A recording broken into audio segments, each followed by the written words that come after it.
Bom dia, sejam todos muito bem-vindos à apresentação do 9º capítulo do livro, com o tema de capitalismo e barbárie.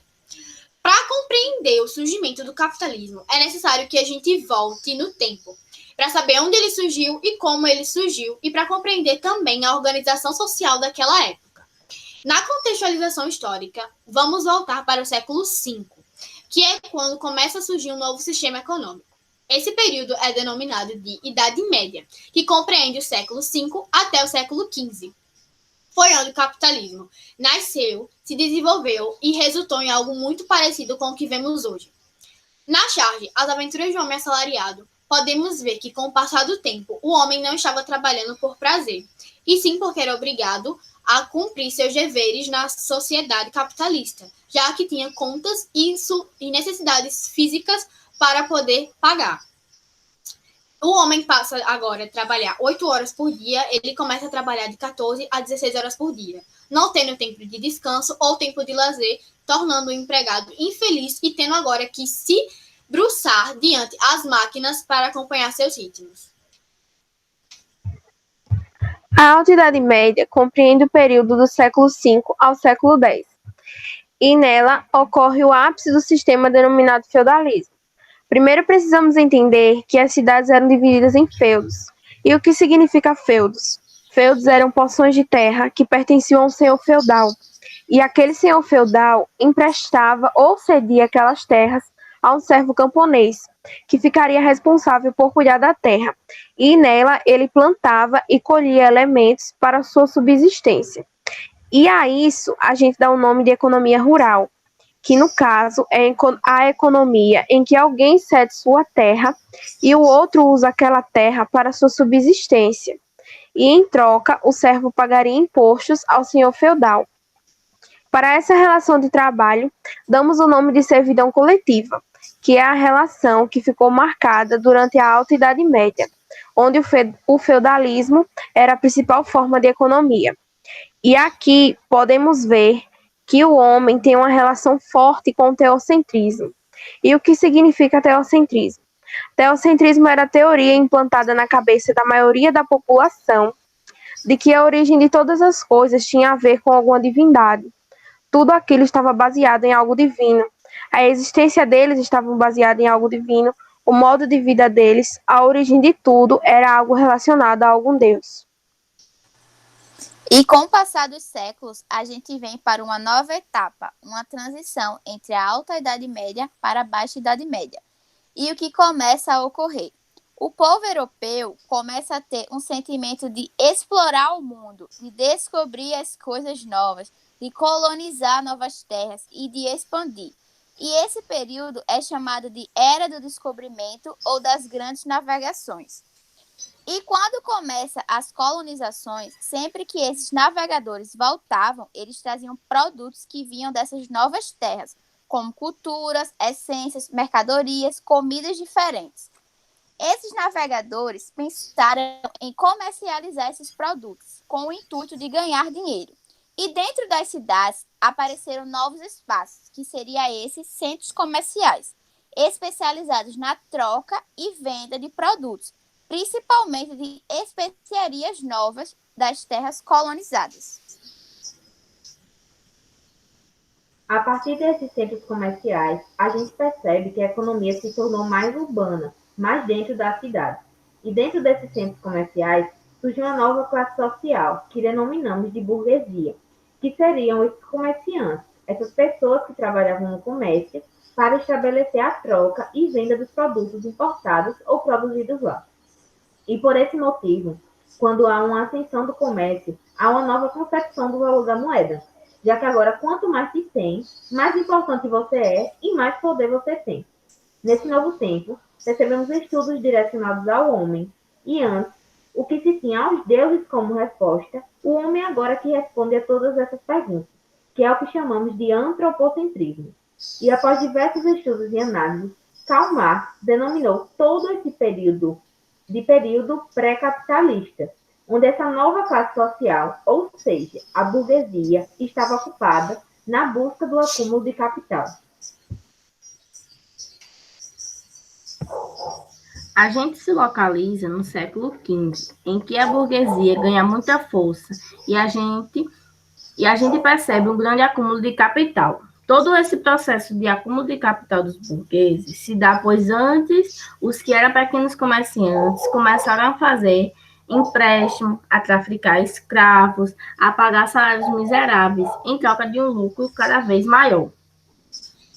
E a gente vê uma queda no movimento feudal. Ele começa a perder forças, já que os camponeses ou servos se encontram em situações de extrema miséria, no qual eles não tinham mais emprego, não tinham mais fonte de renda, e aquela parte da economia de subsistência já não tinha mais sentido.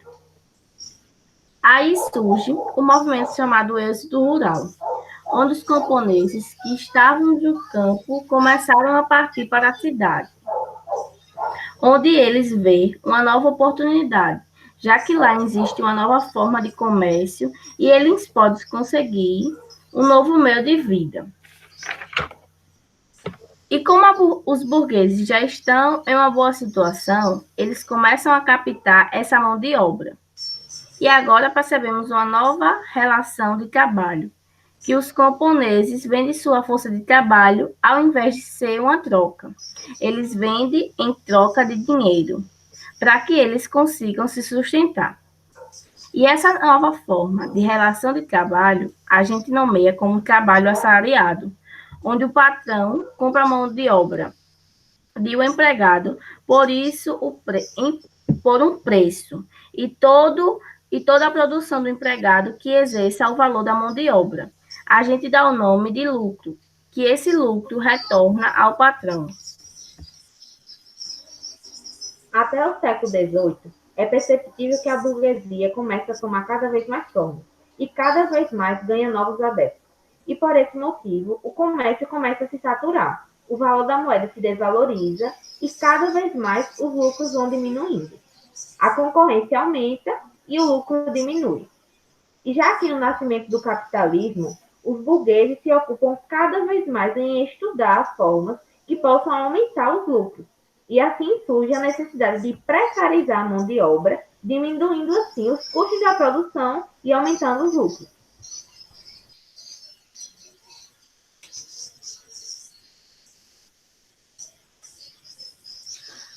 Agora se situando no século XIX, vemos a solidificação do capitalismo, que é onde os burgueses eles encontram uma forma de aumentar seus lucros com uma nova forma de trabalho, a maquinofatura, onde o homem agora vai ser substituído por máquinas, aumentando a produção, diminuindo o gasto com empregados e aumentando o lucro.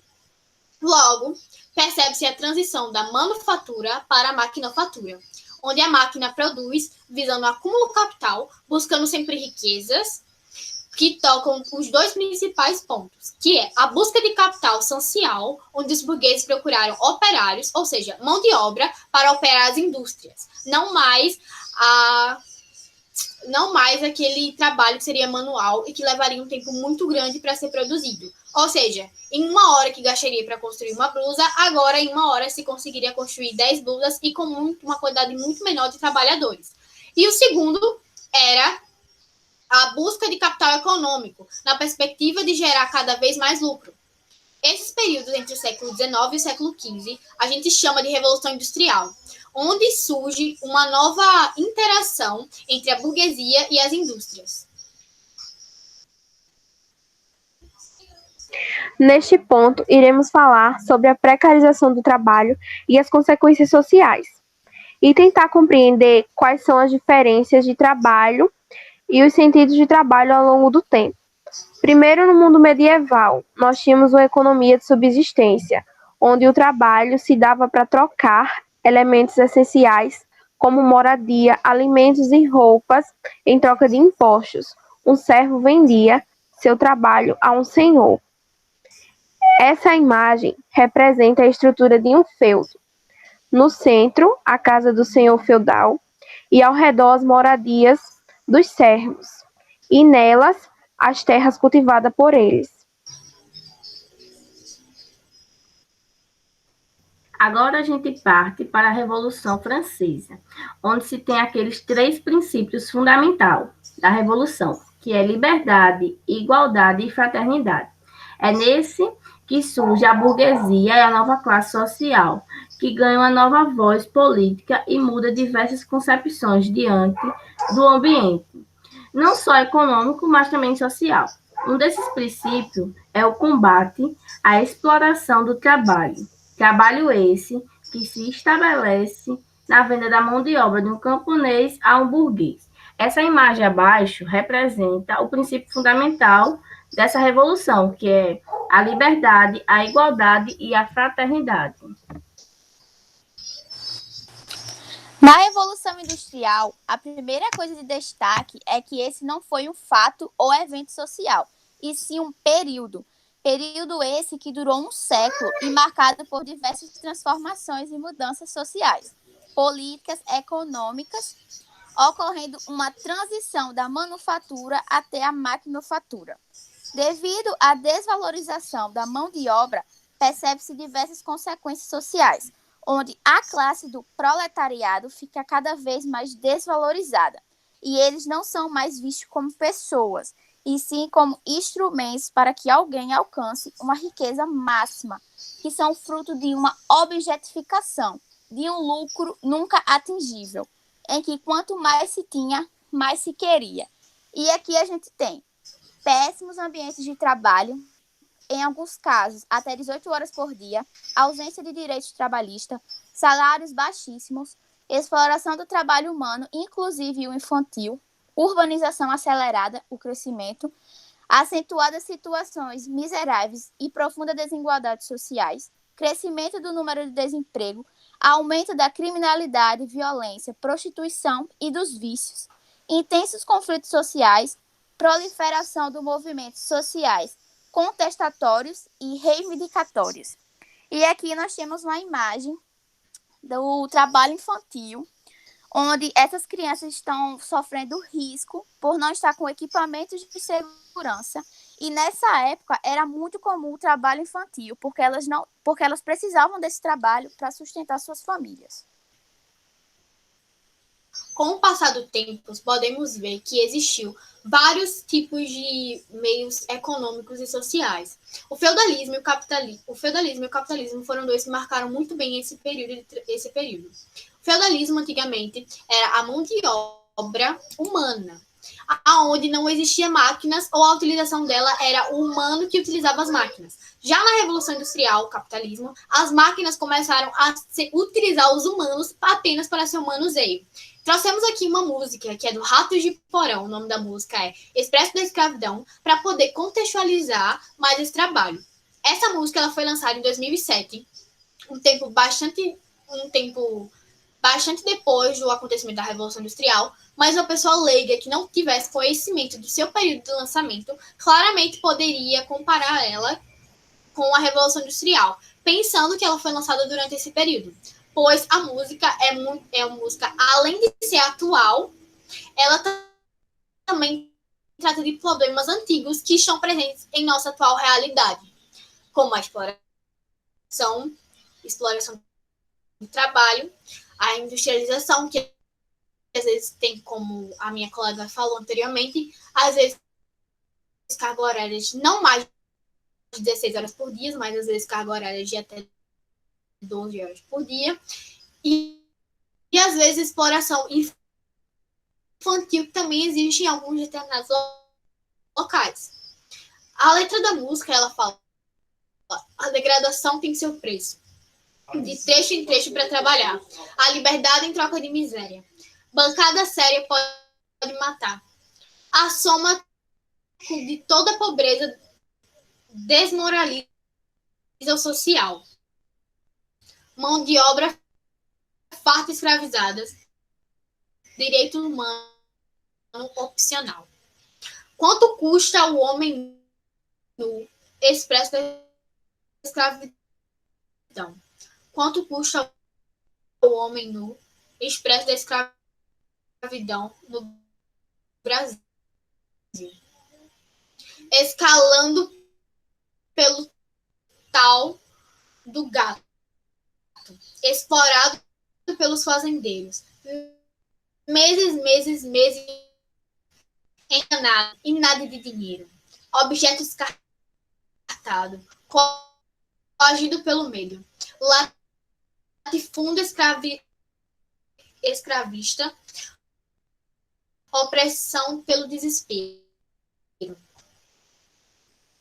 Toda essa música ela pode ser claramente associada que ele fala explorado pelo fazendeiro, meses de trabalho, enganados em nada de dinheiro. Podemos claramente associar esse trecho da música com o feudalismo, onde o servo ou camponês trabalhava apenas para ter o que comer e não trabalhava. A música que a gente escolheu foi uma música de rock, então caso você esteja com o volume um pouco alto, eu recomendo que você abaixe muito grande.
Quando o autor da música ele compara a escravidão contemporânea, podemos analisar que ele está se referindo ao novo meio de pagamento, que seria a forma assalariada.